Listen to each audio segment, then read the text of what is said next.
Assalamualaikum warahmatullahi wabarakatuh. Halo semuanya, perkenalkan nama saya Alia Zahira Nur Fajrina dengan NIM 2310911320024. Jadi, pada kesempatan kali ini saya akan menjelaskan tentang sistem neurosensoris. Jadi yang akan kita bahas itu ada organ sensoris, lalu ada 12 nervus cranialis, dan juga ada sistem saraf pusat. Langsung saja kita masuk ke pembahasan pertama kita, yaitu organ sensoris. Nah, organ sensoris ini memiliki peran penting dalam mendeteksi dan juga merespon rangsangan dari lingkungan luar, seperti misalnya cahaya, bau, sentuhan, suara, dan juga perubahan suhu. Untuk bisa mendeteksi dan merespon rangsangan yang kita dapatkan, tentunya tadi kita membutuhkan organ. Nah, di organ-organ ini dia memiliki reseptor khusus yang berguna untuk menangkap rangsangan tersebut dan kemudian mengubahnya menjadi bahasa tubuh atau bahasa yang bisa dimengerti oleh tubuh, yaitu sinyal listrik atau biasanya juga kita sebut sebagai impuls yang nantinya akan dikirimkan ke otak. Nah, nanti otak akan mengolah dan menerjemahkannya menjadi sebuah persepsi seperti penglihatan dan juga bau. Kalau di lidah itu pengecapan, dan kalau di kulit itu sentuhan. Nah, langsung saja kita masuk ke pembahasan pertama kita. Organ yang akan kita bahas ya, itu adalah mata. Jadi tentunya mata ini adalah indera penglihatan. Dia itu memungkinkan kita untuk melihat ke sekitar kita. Jadi dia itu cara kerjanya adalah dengan menangkap cahaya dari objek yang berada di lingkungan sekitar kita, yang nanti dia akan mengubahnya menjadi sinyal saraf yang dapat diproses oleh otak dan menghasilkan sebuah penglihatan. Untuk lebih rincinya, yaitu nanti cahayanya itu masuk ke dalam kornea. Nah, kornea ini merupakan lapisan transparan di depan bagian mata, dan kornea ini itu membantu dalam membiaskan dan juga memfokuskan cahaya yang masuk ke dalam mata. Nanti setelah melewati kornea ini, dia akan berjalan masuk lagi cahayanya, melewati yang namanya ini, bagian yang putih ini namanya adalah pupil. Pupil ini tuh sebenarnya sebuah lubang di tengah iris yang dia tuh memiliki fungsi mengatur jumlah cahaya yang masuk ke dalam mata dengan cara memperbesar atau memperkecil ukurannya tergantung pada intensitas cahaya yang masuk ke dalam mata. Kalau misalnya gelap dia akan makin membesar, kalau dia terang dia akan mengecil. Kemudian kalau sudah masuk ke dalam pupilnya, nanti cahayanya itu akan diarahkan lagi ke lebih dalam melalui lensa yang bekerja sama juga dengan kornea tadi, untuk lebih memfokuskan cahaya sehingga cahaya dapat jatuh di bagian retinanya. Nah, lensa itu dapat mengubah bentuk dan memungkinkan mata kita itu supaya bisa melihat lebih jelas dan lebih baik lagi akan objek yang dekat maupun objek yang jauh. Nah, untuk retina itu adalah lapisan yang mengandung dua jenis fotoreseptor. Jadi dia itu ada yang namanya sel batang yang dia itu sensitifnya terhadap cahaya redup dan juga membantu kita dalam melihat warna-warna seperti warna hitam dan juga warna putih. Lalu berikutnya itu ada sel kerucut yang dia itu sensitif terhadap warna dan juga cahaya yang terang. Jadi dia itu bisa memunculkan warna-warna terang di penglihatan kita. Nah, jadi dia sel batang sama sel kerucut ini bertugas untuk mengubah cahaya menjadi sinyal saraf yang nanti dikirimkan ke otak kita. Nanti impuls listriknya itu dikirim melalui saraf dua kranial, yaitu saraf optikus. Tepatnya di korteks visual di lobus occipital, di mana nanti sinyalnya ini diterjemahkan untuk menjadi persepsi visual atau penglihatan. Nah, itu untuk mata. Kita lanjut ke organ berikutnya, ya. Oh, masih ada ini. Ini adalah jaras penglihatan. Jadi lapang pandang sentral itu memiliki lapangan proyeksinya itu besar dan tidak sesuai. Jadi di sini tuh ada gambar rusa sama pohon gitu. Dia tuh memperlihatkan bagaimana cita ditransmisi dari satu bagian jaras penglihatan ke jaras berikutnya. Jadi citra itu terlihat sama besar dengan apa yang dilihat di depan mata kita hanya pada setinggi korteks asosiasi penglihatan. Nah, pewarnaan yang ada beda-beda ini pada kuadran ini berperan untuk memberi ilustrasi jaras yang mentransmisi informasi area penglihatan tersebut dan ditampilkan dalam jaras penglihatan di korteks penglihatan. Oke, kita lanjut ke organ yang selanjutnya, yaitu hidung. Untuk hidung ini, dia itu memiliki dua fungsi ya. Jadi dia itu bisa untuk pernafasan dan juga untuk penghidu. Nah, sebagai indera penghidu itu, hidung memungkinkan kita untuk mengenali bau-bau yang ada di sekitar kita. Nah, jadi dia itu ketika menghirup udara, nanti molekul udaranya itu, molekul aroma itu dia masuk melalui hidung, yang nanti molekul-molekulnya itu sampai di reseptornya, yaitu nervus olfactorius, yang dia itu posisinya itu ada di atas rongga hidung. Nanti setelah rangsangannya itu diterima oleh reseptor olfaktorius, sinyalnya itu nanti akan lanjut dikirimkan melalui saraf olfaktorius yang merupakan jalur utama yang membawa informasi mengenai bau langsung ke otak, terutama ke bagian korteks olfaktori yang bertanggung jawab untuk memproses semua informasi penciuman. Nah, di tempat itulah nanti bau-bau itu diterjemahkan menjadi sebuah persepsi yang bisa kita kenali. Segitu untuk hidung. Selanjutnya ada telinga. Nah, telinga ini juga memiliki dua fungsi utama. Jadi dia itu bisa untuk pendengaran dan juga untuk menjaga keseimbangan dari tubuh kita. Kenapa? Karena telinga itu diinervasi oleh sebuah saraf yang bernama vestibulocochlearis, di mana vestibulo sendiri itu dia memiliki arti keseimbangan dan cochlear yang artinya pendengaran. Jadi telinga itu memungkinkan kita untuk mendengar suara serta menjaga orientasi tubuh. Nah, telinga itu dia berfungsi untuk menangkap getaran suara dari lingkungan sekitar dan merubahnya menjadi sinyal listrik atau yang biasa kita sebut dengan impuls, yang kemudian nanti akan lagi diteruskan ke otak dan diproses sebagai persepsi suara. Nah, telinga itu sendiri bisa kita bagi menjadi 3 bagian, yaitu adalah telinga bagian depan, tengah, dan juga dalam. Telinga bagian depan atau bagian luar ini itu ada yang namanya auricula. Nah, auricula ini sering juga kita sebut sebagai daun telinga. Auricula sendiri adalah sebuah struktur yang terlihat di bagian luar kepala dengan fungsi menangkap gelombang suara dari lingkungan luar dan menyalurkannya ke bagian saluran telinga. Kemudian ada yang namanya meatus acousticus externus ini di sini. Itu merupakan saluran telinga yang membawa gelombang suara ke bagian telinga tengah. Nanti saluran ini juga membantu untuk memperkuat dan juga memusatkan dari suara yang kita dengar. Nah, di dalam telinga tengah itu ada 3 lubang kecil yang dibagi menjadi martil, landasan, dan sanggurdi. Nah, tulang-tulang ini itu dia bisa memperkuat dan juga menghantarkan getaran suara dari gendang telinga ke bagian telinga dalam, yaitu incus, malleus, dan juga stapes. Martil atau malleus itu tulang yang melekat di gendang telinganya. Nah, kalau incus itu atau landasan itu tulang yang menghubungkan martil dengan sanggurdi.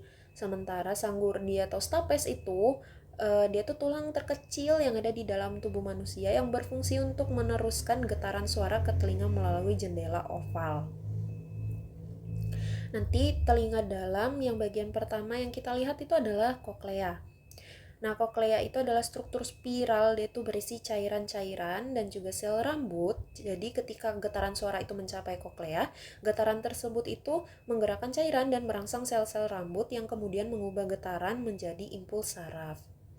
Lalu yang kedua ada kanalis semisirkularis yang berperan dalam keseimbangan tubuh. Jadi bagaimana caranya? Dia itu juga berisi sebuah cairan dan dia itu nanti mendeteksi perubahan posisi kepala. Jadi dia itu membantu otak dalam mengatur keseimbangan dan orientasi tubuh berdasarkan dari cairan tersebut. Lalu pasti ada sarafnya.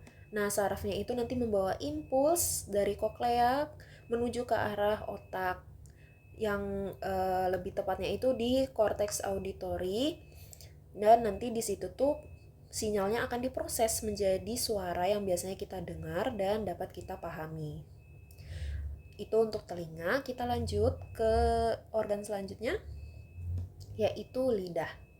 Nah, lidah ini adalah organ yang berperan dalam indera pengecapan. Di sini itu kita bisa merasakan rasa seperti manis, asam, asin, pahit, dan juga umami. Itu adalah biasanya 5 jenis rasa yang bisa kita rasakan. Jadi ketika kita makan atau minum, nanti kan makanan dan minumannya itu dia bersentuhan dengan lidah. Nah, nanti itu tuh akan merangsang sel-sel pengecap yang ada di permukaan lidah ini. Nah, reseptornya ini tuh bisa mengenali berbagai rasa dan tentunya dia itu mempunyai reseptor dan lokasi yang berbeda-beda. Nanti informasi dari rasa tersebut akan dikirimkan ke otak juga untuk diterjemahkan. Nah, bagian utama dari lidah kalau untuk pengecapan ini itu adalah papila. Jadi dia tuh strukturnya itu kecil-kecil berbentuk tonjolan yang ada di permukaan lidah. Nah, mereka itu mengandung sel-sel pengecap yang merupakan reseptor khusus untuk mendeteksi senyawa kimia dari makanan dan juga minuman yang kita konsumsi. Jadi biasanya tuh kalau manis itu dia bisa dirasakan di depan sini, terus kalau di samping sini tuh untuk asin, umami, dan juga asam, sementara untuk pahit itu dia ada di belakang sini.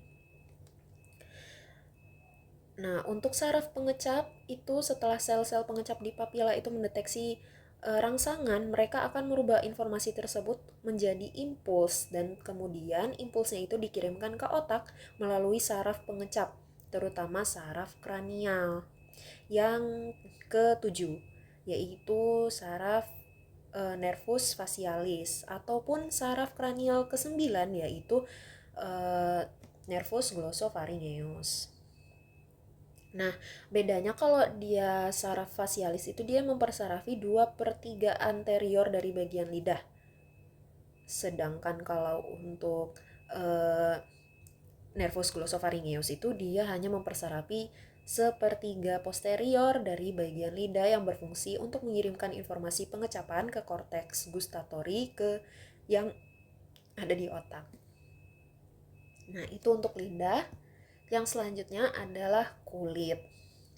Nah, kulit ini tuh dia berfungsi sebagai organ peraba utama yang berperan dalam mendeteksi berbagai rangsangan dari lingkungan sekitar, seperti tekanan suhu maupun rasa sakit. Kulit itu memungkinkan kita untuk merasakan sensasi yang beragam serta memberikan informasi penting tentang kondisi lingkungan kita dan membantu kita untuk merespon dari informasi tersebut. Jadi di kulit itu ada beberapa reseptor. Yang pertama itu adalah mekanoreseptor. Dia itu biasanya ada di bagian atas. Nah, reseptor ini itu terdapat di lapisan kulit dan dia itu bertanggung jawab untuk mendeteksi tekanan ataupun sentuhan. Mereka merespon perubahan fisik pada kulit seperti ketika seorang menyentuh atau menekan kulit kita. Nah, mekanoreseptor ini terbagi beberapa jenis. Yang pertama itu adalah Merkel disc.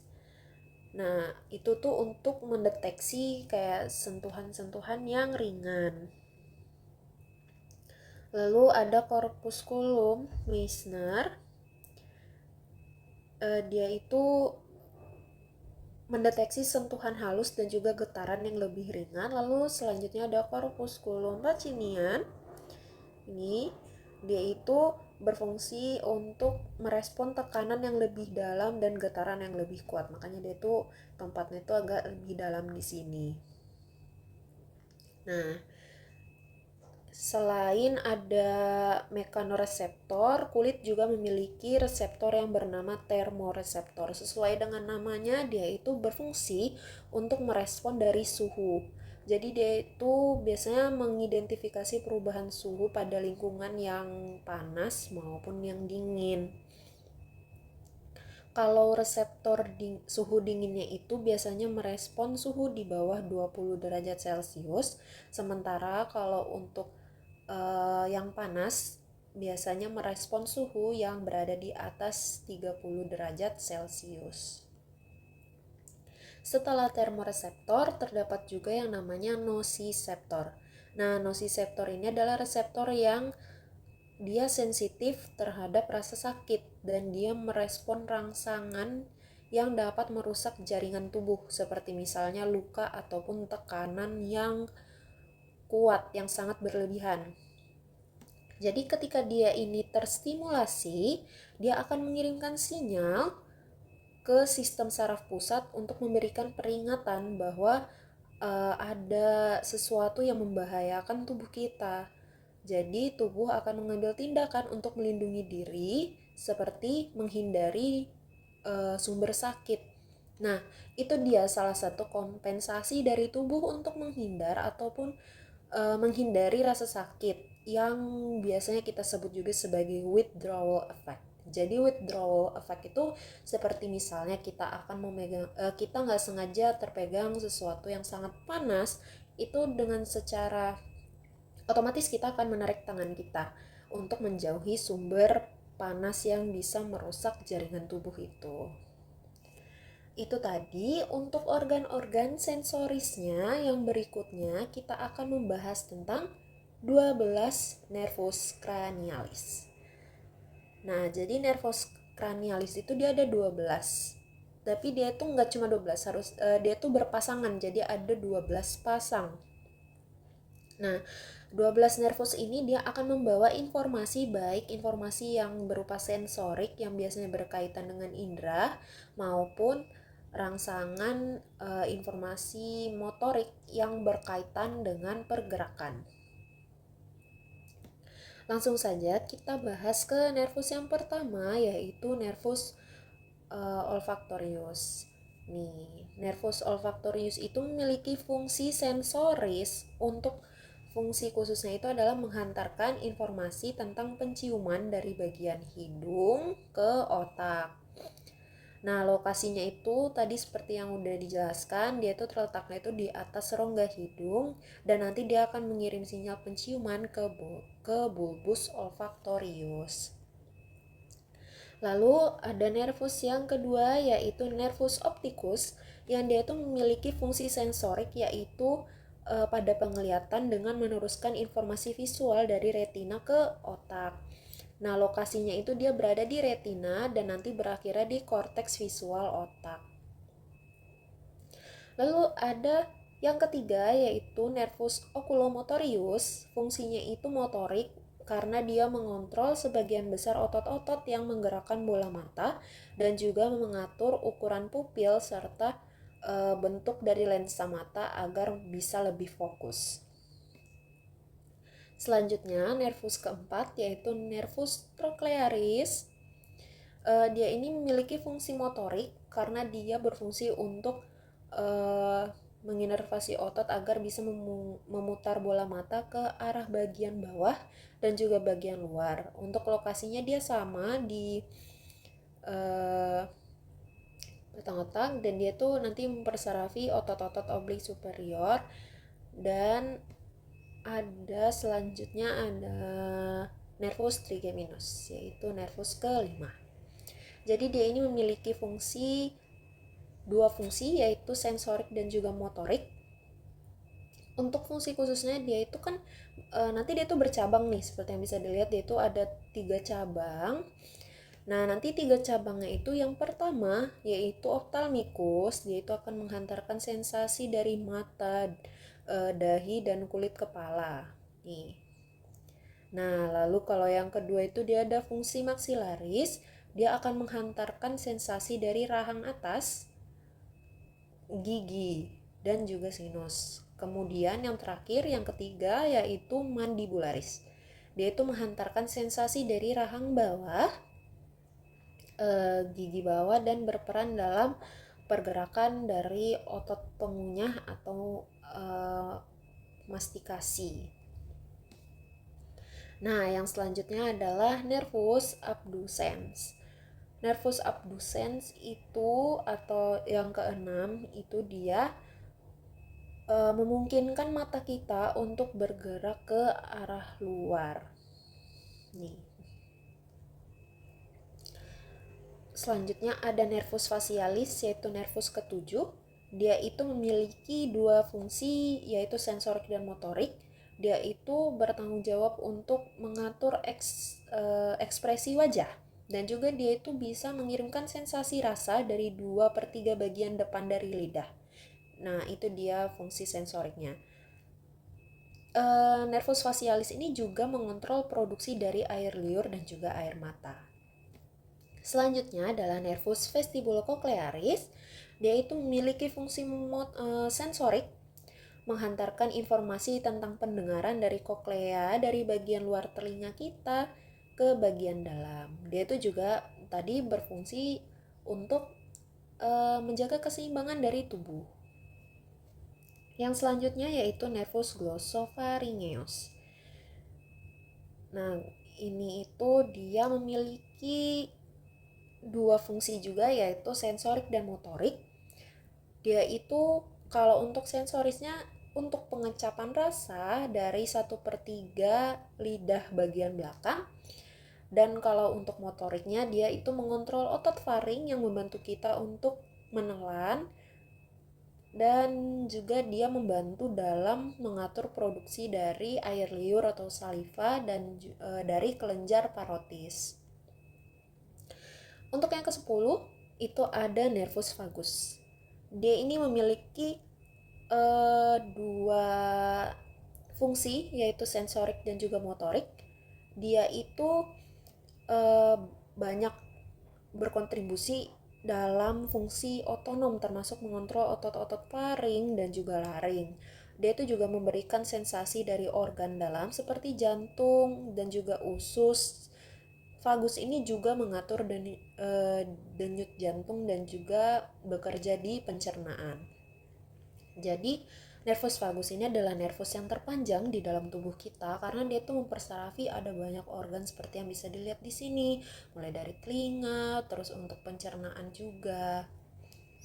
Nah, selanjutnya adalah nervus accessorius. Nervus accessorius itu dia memiliki fungsi motorik karena dia itu mengontrol otot sternocleidomastoideus dan juga otot trapezius. Dan dia itu fungsinya dia menggerakkan leher dan juga bahu, yang dia itu juga lokasinya berada di medula oblongata dan sumsum tulang belakang. Lalu dia akan mempersarafi otot-otot leher dan otot-otot bahu. Nah, selanjutnya nervus yang terakhir yaitu nervus ke-12 yaitu hipoglossus. Dia itu fungsinya itu motorik. Dia berfungsi untuk mengontrol otot-otot lidah yang penting dalam mengunyah dan juga menelan dan juga berbicara. Jadi dia mempersarafi otot-otot lidah. Nah, itu tadi untuk 12 nervus cranialis. Yang selanjutnya kita akan membahas tentang sistem saraf pusat. Jadi, sistem saraf pusat ini terdiri dari dua, yaitu otak dan juga sumsum tulang belakang. Nah, sistem saraf pusat itu dia terbagi berfungsi sebagai pusat kendali tubuh, di mana nanti dianya itu kan akan menerima informasi sensorik maupun motorik dari tubuh, menerima informasi sensorik. Dan nanti mengolah informasi tersebut dan kemudian mengirimkan instruksi untuk merespon yang sesuai. Nah, sistem saraf pusat itu bertanggung jawab atas fungsi kognitif seperti berpikir dan juga mengingat dan juga pengaturan emosi. Jadi komponen utama dari sistem saraf pusat otak, sistem saraf itu ya otak. Nah, dia itu pusat pengendali utama dan dia mengkoordinasikan dan juga mengintegrasikan aktivitas tubuh seperti gerakan persepsi sensorik, pengolahan informasi, dan pengaturan emosi. Jadi dia itu otak ini dia memiliki bagian utama yaitu cerebrum atau otak besar. Otak besar ya, dia bertanggung jawab atas aktivitas kognitif, penglihatan, pendengaran, sensasi, dan kontrol motorik. Lalu ada cerebellum, dia mengatur koordinasi gerakan dan juga keseimbangan. Dan yang terakhir adalah brainstem, dia itu batang otak yang berfungsi untuk mengatur fungsi vital seperti pernapasan, denyut jantung, dan juga tekanan darah. Lalu setelah otak, yang kedua itu adalah sumsum tulang belakang. Dia itu merupakan jalur komunikasi antara otak dan tubuh. Jadi semua informasi sensorik yang kita terima itu nantinya dia akan melewati sumsum tulang belakang naik ke otak. Dan dia ini juga bertanggung jawab atas refleks yang merupakan respon motorik cepat yang tidak terlalu memerlukan keterlibatan langsung dari otak.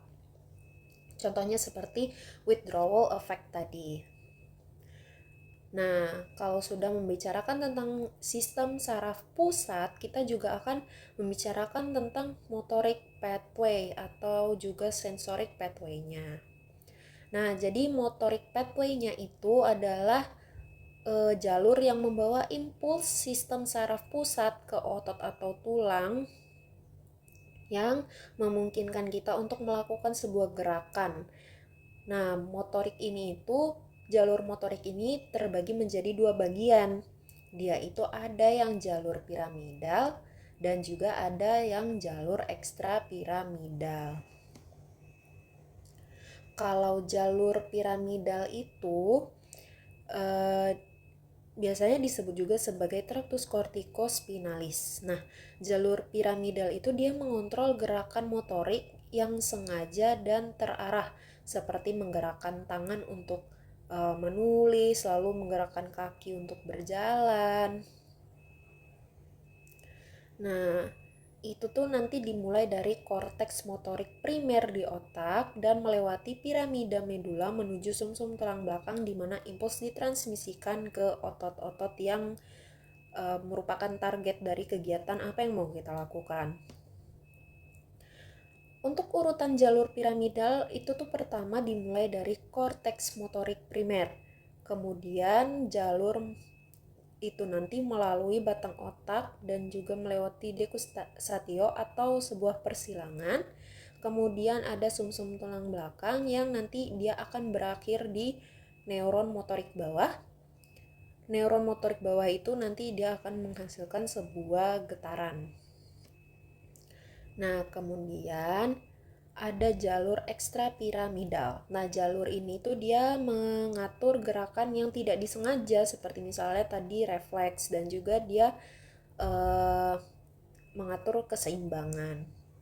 Jalur ekstrapiramidal ini dia melibatkan struktur otak seperti ganglia basalis, otak kecil dan juga batang otak. Itu tadi untuk yang motorik. Nah, selanjutnya itu ada